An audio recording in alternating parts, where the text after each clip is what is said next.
केसरिया से मन जोगी हुआ रे दिल झूमे देखो मतवारा हुआ रे केसरिया से मन जोगी हुआ हर पल मनाओ केसरी त्योहार विमल बोलो जुबान Kesari The Newshour Special Edition.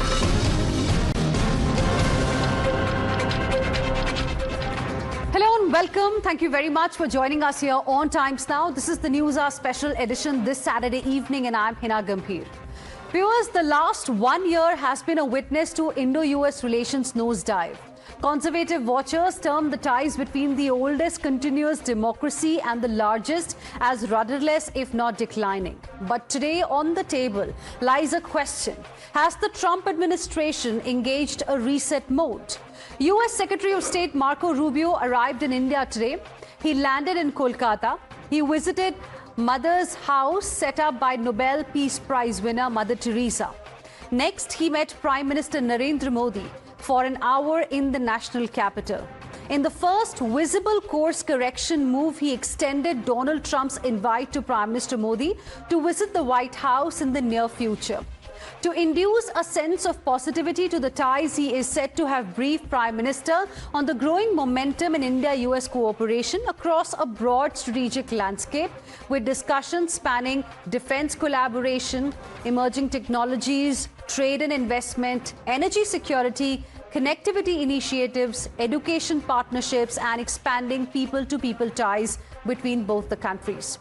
He also stressed that American energy supplies could offer India a crucial alternative at a time of global uncertainty. Before we count the challenges, let's listen in to what Marco Rubio said after meeting the Prime Minister.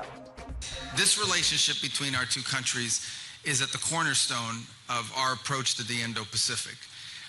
A lot of people aren't aware of this, but I was sworn in as Secretary of State on Tuesday or Wednesday. It was a Tuesday after the inauguration. Within the hour, I was at the State Department, spoke briefly, as is tradition, in the lobby of that building to our staff, and then went immediately upstairs to the 8th floor. And my first meeting, my very first meeting officially as Secretary of State, was a meeting of the Quad. And we were going to renew that. We did it again last year in a different setting, and we chose to do it here. We wanted to do it here, not just because of our commitment to that structure of work, but also as a tangible sign of what an important role India plays in the United States and in our posture and in our approach to the Indo-Pacific. It's the relationship between the President and the Prime Minister. It's a personal relationship that dates back to the first administration when the President had a chance to visit here, and it has carried over into this second administration, and you can just see the connection between them, and I think that's incredibly important. It is. The connection between leaders is incredibly important. These are two very serious leaders that are focused not just on the short term, but on the long term, and so I think that that is important to note, because it's a key part of the foundation of the relationship between our countries, and it is at the cornerstone of this important partnership between us and India, which, as I said, is an incredibly important one, and it's the reason why I'm here in this visit, to reaffirm those ties, to build upon them, and we think in the months ahead we're going to have even more exciting and new announcements to make about the development and the strengthening of the relationship between the two countries, and all of you will be at the forefront of that. Now, viewers, both India and the US know that last 1 year has undone a lot of what was built in the last 25 years. Diplomacy between the two nations walks a tightrope. Let's list 5 top challenges faced. Challenge number 1. In Delhi, Rubio will attend a meeting of Quad foreign ministers on 26th of May ahead of the expected summit of its leaders later this year. So far, it's not confirmed if Trump is going to attend the summit or whether it will even go ahead. The American dilemma is that Trump has realized that China is not a pushover. He visited China recently and he may like to tweak the Quad agenda. For India, Quad Leadership Summit will be a chance to present its credentials as a growing geopolitical power. But China factor is crucial for Delhi too. In September, Delhi is due to host a summit of BRICS, which includes China. Second challenge, India wants to boost its energy imports. The US is an option, but energy shipments from the US is a much longer and expensive route. Challenge number 3, the US-Iran war. Marco Rubio is said to have conveyed to PM Modi that Washington would not allow Iran to hold the global energy market hostage. But India may not offer any role beyond diplomacy in keeping the strait open. Fourth challenge. After the interim trade agreement in February, the two sides are locked in a fierce negotiation over the final text of a broader bilateral deal in which no side wants to emerge losing. Challenge number 5, the Pakistan factor. Trump's open affection for Pakistani Army Chief Asim Munir has not gone down very well with India. So viewers, we ask tonight, is Marco Rubio's visit to India an attempt by Trump to reset the ties between India and the United States of America? Does Rubio's messaging today indicate that US now sees India as indispensable in the Indo-Pacific? And lastly, is Trump trying a balancing act after Washington's engagement with Pakistan and China recently? In this Newshour Special Edition this Saturday evening, let's try and get answers to these questions from our panel of experts joining us. We have with us Sushant Sareen, Senior Fellow ORF, Veena Sikri, former High Commissioner of India to Bangladesh, Tara Karta, former Director, National Security Council Secretariat, Dr. Wael Awad, who is a senior journalist, understands the Middle East very well. We also have with us Raymond E. Wykry, Senior Associate, Center for Strategic and International Studies, and former Assistant Secretary of Commerce. Good evening to all of you. Thank you very much for joining us here on Times Now this evening. Mr. Sushant Sareen, to you first. One thing is clear. He's got a packed itinerary, Marco Rubio. He's going to be here in India for 4 days. Today was day 1. It's going to be high on optics. But he's also come with a mission given to him by US President Donald Trump, his boss. In your opinion, what is that mission? You know, a couple of things. I think first and foremost, as a people, you know, we tend to get swayed by very sweet words. I think we should stop doing that. The Pakistanis take us to be fools and drop sweet nothings at us. And I think many countries in the West do the same thing. So I'm not going to go after all the nice words that are being exchanged right now. I want to see what happens on the ground. And what's happening on the ground is not something which really enthuses us or leads us to believe that this relationship retains the kind of robustness that it had about a year and a half, 2 years back. I think the trust and confidence in the United States has been shattered, not just in India, but I think among all of America's partners, allies, and you know, their, among all their friends. So that is something which is very clear, which is happening. Secondly, I think this particular visit keeps the ball in play. It does not push India away completely, but it keeps the ball in play. And to some extent that suits us. But we need to be very careful that there is a sense in India that, look, what is happening currently between India and the United States is something which is temporary. It is a Trump phenomena. Once, you know, Trump demits office, whoever succeeds him will pick up the pieces again. I am not so sanguine about that happening. I think there is a certain break which has come, and we've seen in the past American administrations continue with, a certain policy a change that has taken place. So that is the second. And the third part is that what we have to be very careful about is not just that, you know, the Americans are flirting with the Pakistanis. They've always done that. In the last 20-25 years, while they were flirting with the Pakistanis, they were in bed with them as far as Afghanistan is concerned. At the strategic level, that did not really affect the relationship between India and the United States. I think what has happened over the last year and a half has started impacting on the strategic dimension of the relationship. Right. And yes, we want to, you know, just shut our eyes to that reality and pretend that none of this is happening. I think we would be making a big mistake. Okay. So I need to understand that shift which has taken place. Okay, interesting. Raymond Wykry, do you also believe there is a trust deficit vis-a-vis Trump that India has right now? Pakistan, we know, has become America's go-to partner on Middle East specifically. Trump recently visited China. We all heard what he had to say. Many are seeing a fundamental shift in tone and rhetoric of Trump on China specifically. Well, thanks for having me and allowing me to comment. It seems perfectly clear that in spite of the good personal relationships between Prime Minister Modi and President Trump does not really have an appreciation for the central role that the largest democracy in the world does play in international matters. He's a transactional person. He is interested only in getting something out of a deal, which shows him as the great person. You know, in order to wage peace, which should be the goal of any great nation, you need to have strategy, you need to have partners, and you need to have principles. Unfortunately, President Trump and his administration has none of these. It's a strictly transactional approach. I think that this trip of Marco Rubio is a great opportunity for India to show that it is a leader internationally in having a strategy, in having partners, in having principles for conducting foreign policy. The first place in which that can be done is the Quad. The Quad is not just something for the United States to be able to move forward, but includes other great democracies, Japan, Australia as well. The Quad should have been consulted before President Trump went to China. It's been put off for too long. In regard to energy and in regard to Russia, the relationship is not simply one of who's going to support President Trump.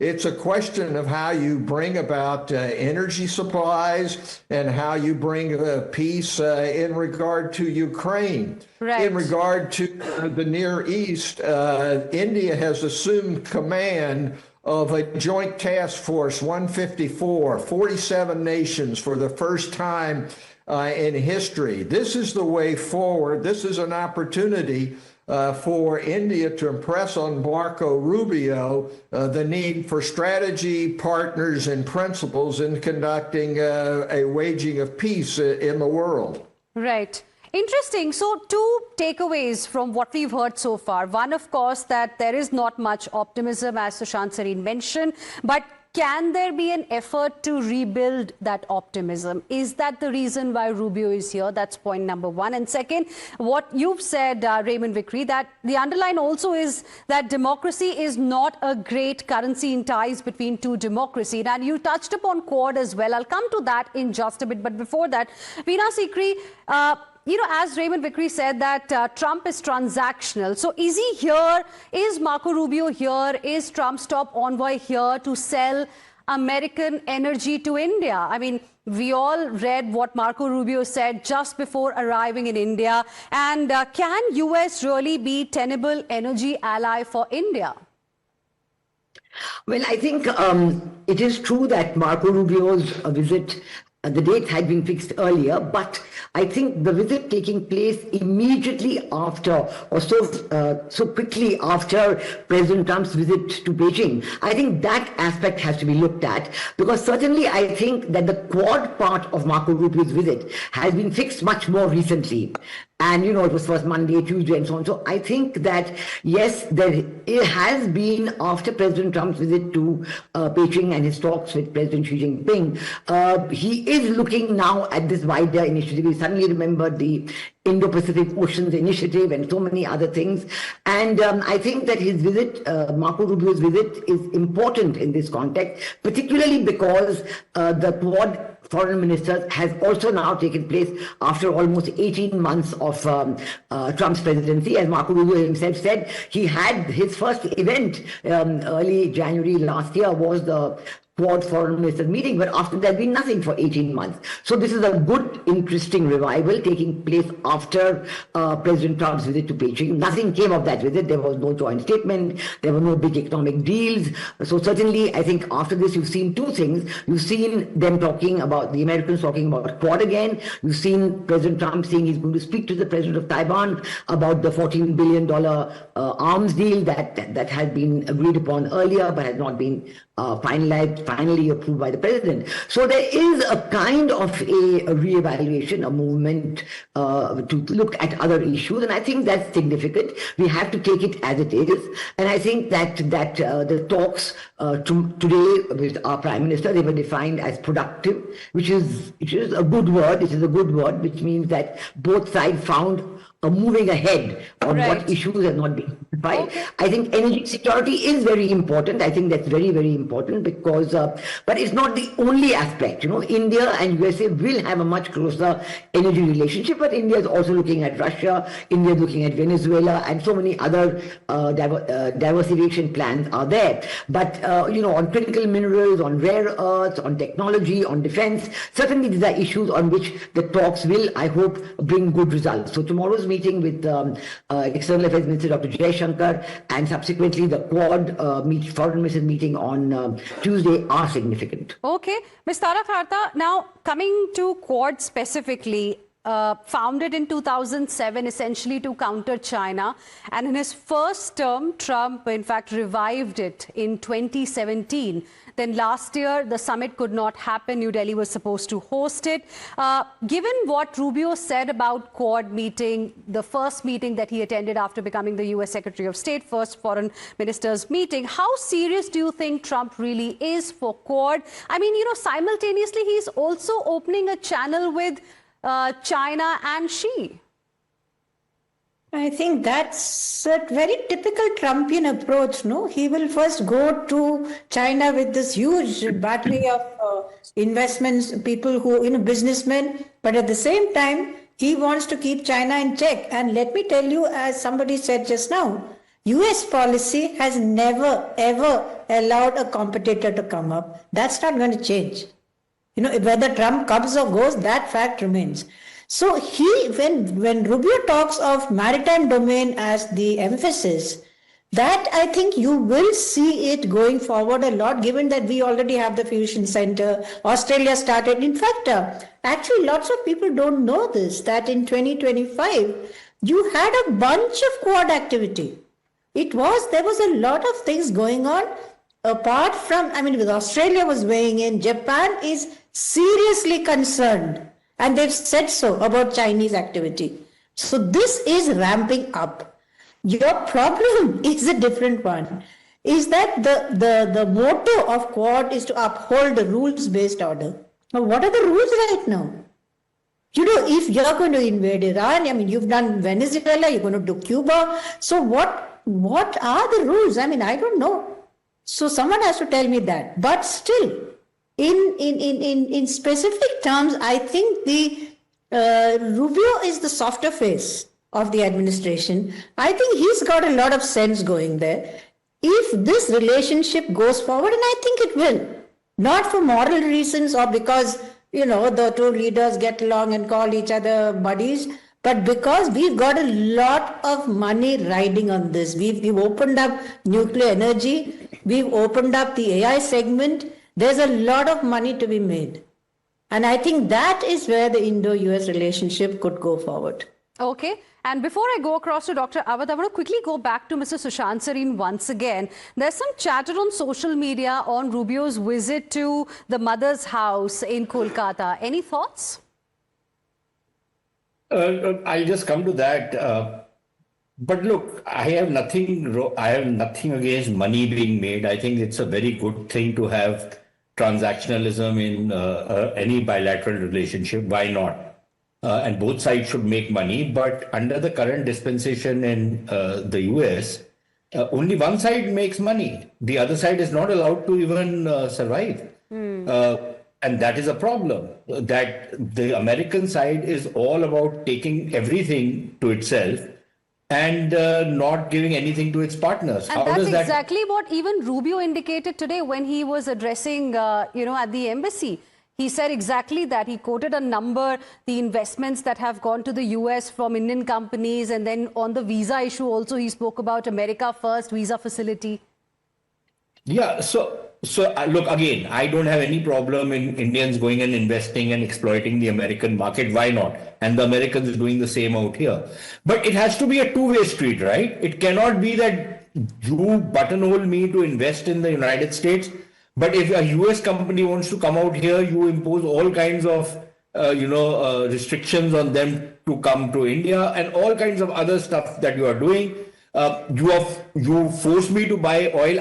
Of course I will buy oil from the Americans if the price is right and the supplies come on time. I want to diversify my energy supplies. Why will I not buy from the United States? But you can't tell me that only buy from me and nobody else, which means that I give up on my other suppliers. How does that make sense for me? And finally, on this whole Mothers of Missionary, whatever this charity is, this Mother Teresa one. Look, the point is, this is typical American meddling in Indian affairs, right? There are certain sensitivities in India. The Americans need to be aware of those sensitivities. They can have their own, faith-based politics and everything. And so can we. And if somebody in the government in India does not want to, allow certain activities, or these kind of conversion activities or proselytization activities through bribery and all kinds of other means, I think it's well within the right of the Indian government to do this. Do the Americans go to an Islamic country, right? And don't give me the values argument out here. The values argument does not wash down on me because the values change when, the interests change. So I don't value argument. But please tell me, do they go to Pakistan and say that, okay, fine, let such and such missionary charity come and work out here? They don't do that. Why? Why this Islamic exceptionalism? Why do you think that we are pushovers that you will come out here and harvest souls? I'm sorry, I'm not interested. So I think somewhere along the line, we need to tell the Americans where they get off, just as they would on a range of issues in their own country on other. So as far as I'm concerned, that's my position. Okay, I think Ms. Tara also wants to come in, but before that, we have some breaking inputs coming in. Now, US Secretary of State Marco Rubio has also hinted at progress in peace deal talks with Iran. He says, and I quote, "There's been some progress made. The issue needs to be solved, as the president said, one way or the other. Iran can never have nuclear weapons. The straits need to be open without tolls." Listen into what he said. The question is about the Iranian issue. As I said, there's been some progress done, some progress made. Even as I speak to you now, there's some work being done. There is a chance that whether it's later today, tomorrow, or in a couple of days, we may have something to say. But this issue needs to be solved, as the President said, one way or the other. Iran can never have a nuclear weapon. The straits need to be open without tolls. They need to turn over their enriched uranium. They need to turn over their highly enriched uranium. If we need to address that issue, we need to address the issue of enrichment. These are the President's points consistently. His preference is always to deal with it in a diplomatic way. The President's preference is always to solve problems such as these through a negotiated diplomatic solution.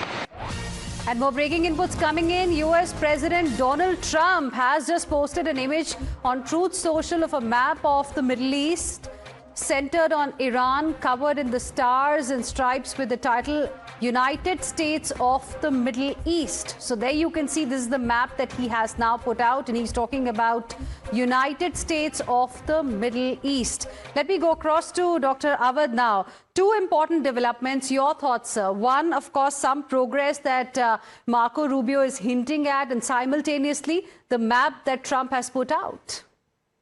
Well, I believe there is talks and already intensive talk in Islamabad and also in Tehran, and even that we could hear that there are some kind of a breaking news. But however, the fact of the matter remains that the United States made up its mind with Israel that they are going to go for again a third round of attack on Iran. And there's no question, this is just a matter of deceiving the public opinion that the United States will not go for a war, and they're finding a solution to the crisis. Having said that, I would say that Rubio himself has already made up his mind in the trip also to India. He's dictating India what to do. He's pressurizing India, by the way. He's putting you to buy the Venezuelan oil, which is looted by the American, and they're selling it through the American companies. And then you are having the pressure because you are getting closer to Pakistan, to China and to Russia. So they don't want you to depend on the Russian oil.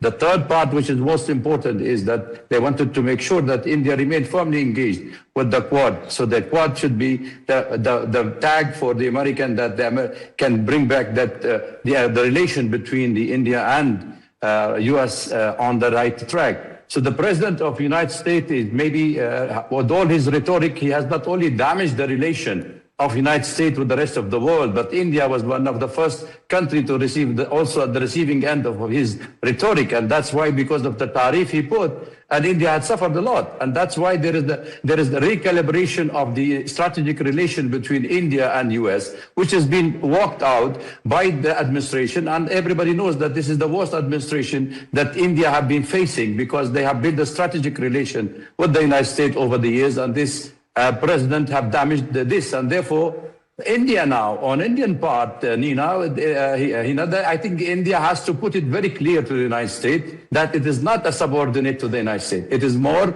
of an emerging power, that they can have independent strategic autonomy in their foreign policy. They cannot dictate what India should do. But I think there where the delicacy of Indian foreign policy has to be calibrated, that India should not lose much for the president of the United States, but should be able to survive with the minimum loss. Okay. And I think the United States now, the Strait of Hormuz, we all know that it was the consequences of the American and Israeli war. It was never been closed. So now you wanted to open it because you took at international piracy by blocking the Iranian ships on the international water. So therefore, you failed to gain a globally, a collective stand with you on this war, and also you failed to gain to make Iran surrender with the war, and I don't think Iran is going to surrender with the negotiating table. Okay, Raymond Vickery, United States of Middle East. What is your assessment? Then I'll come to you, Ms. Tara Karta. Mind game or pressure tactics by Donald Trump?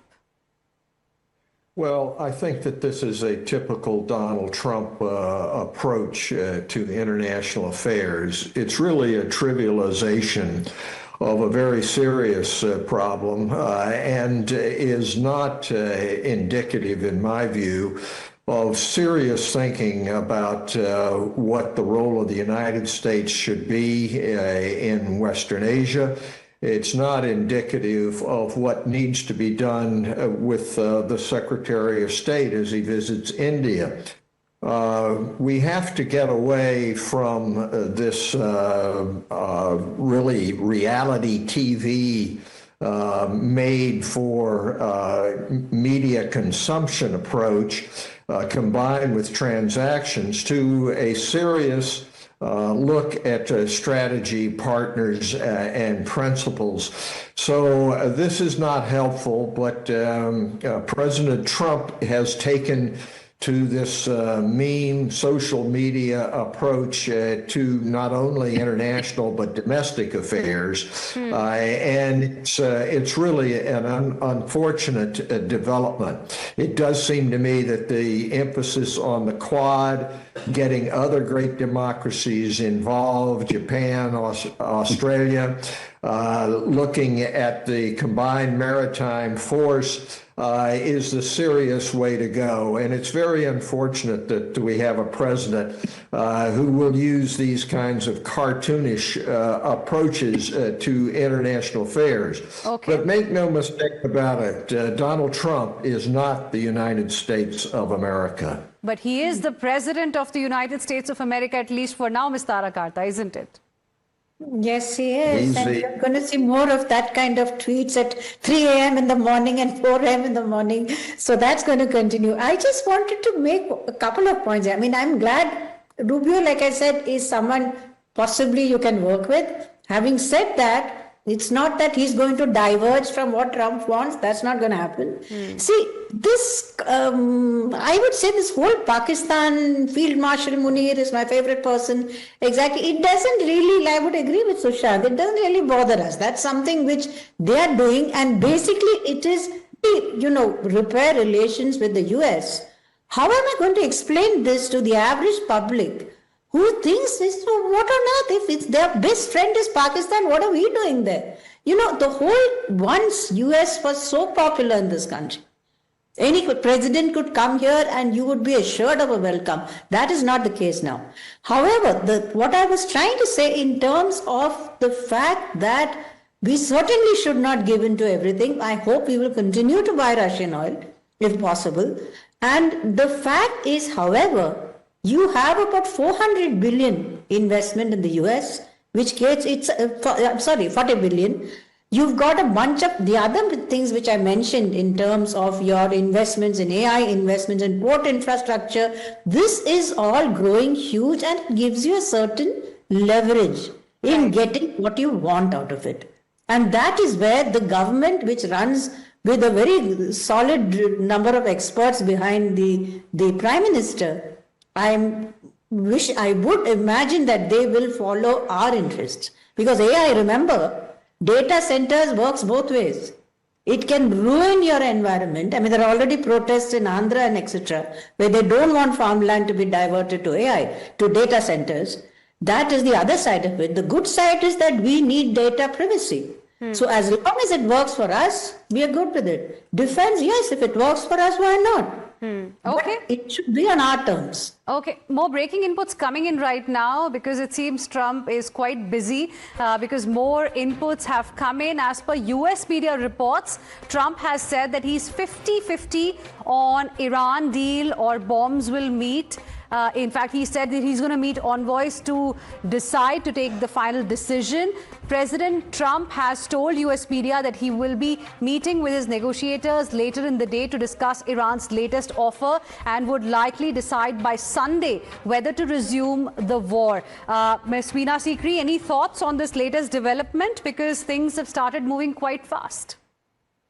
Yes, I think that, Marco Rubio's, Secretary of State Marco Rubio's statement that President Trump will decide one way or the other was a definite indication that it's a 50-50 between going in for the military strikes or air strikes or naval strikes or going in for the negotiated deal. The very fact that at this moment as we speak, President Trump is not participating in his son's marriage in Florida but is in Washington discussing this issue shows the urgency of it and the way in which he is probably getting ready for using the military strikes option in case he is not happy with the deal that Iran is to offer, because the news from Iran was that they are finalizing their response and going to send that their version of the deal to the president of the USA very, very soon. So yes, the next 24 hours are very crucial. I think it could very well end in a renewal of military strikes because that has been the Damocles sword hanging over the world for the last 4 weeks or so, ever since the came into effect, and there is still that same chance.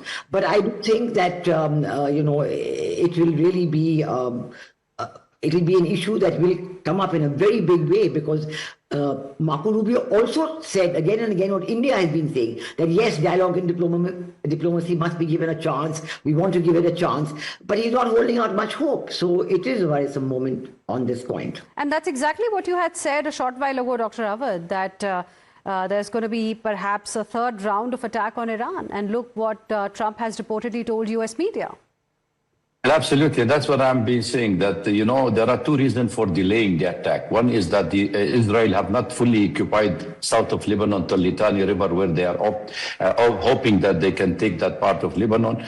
And secondly, because of the Hajj pilgrimage, that this is going to be a major catastrophe if Saudi Arabia cannot control 2 million people are in Hajj. And if the war breaks, there will be lots of sentiment and where they will go with the 2 million people if the flights are being closed. So I think these are the two main main issue. That's why President Trump delayed his tactic, but definitely he is going for a war, despite the fact that we all know, even you should also take the wider perspective of this war, Heena. One of the main objective is to destroy the oil from the Persian Gulf. There should be no supply of oil, neither from Iran nor from the GCC, because once you attack the infrastructure oil in Iran, there will be a retaliation by Iran on the rest of the GCC country, which means that you will not have oil or gas for decades to come.